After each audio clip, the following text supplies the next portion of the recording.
The Catholic Eucharist is not literally Jesus' flesh and blood. So when Jesus is there with the other Jewish apostles celebrating the Passover Seder meal, he says at the Last Supper, "This is my body and this is my blood."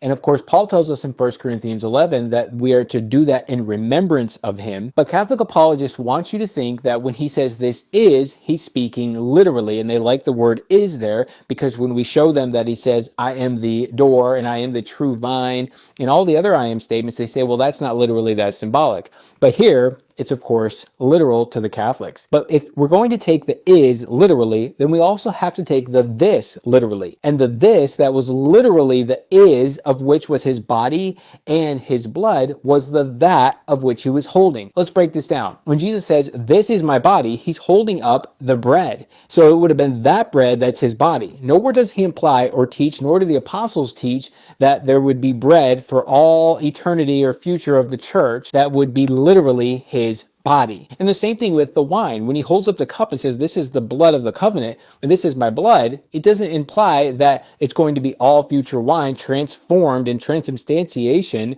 to being his blood. The "this is" would imply that, meaning the "this" that's literal would have to be what he's holding. So in other words, if we're going to take the literal version of "this is my body and this is my blood," then we have to take the literal version of the that which is, and that is the this that he was holding. So nowhere in the Last Supper do we see communicated that for all future of the entire church that we would have the literal blood and body of Jesus. And Catholics will try to use some different terminology to say, well, it's transubstantiation. So although it's the body, soul, divinity of Jesus, it's not literally him in the sense because it still holds the resemblance of the bread and of the wine. So it's not literally him, but it is, but it isn't. So they're confused with their symbolism and their literal aspect of this translation. The reality is that the Catholic Eucharist is idolatry, and nowhere does Jesus ever say he's going to return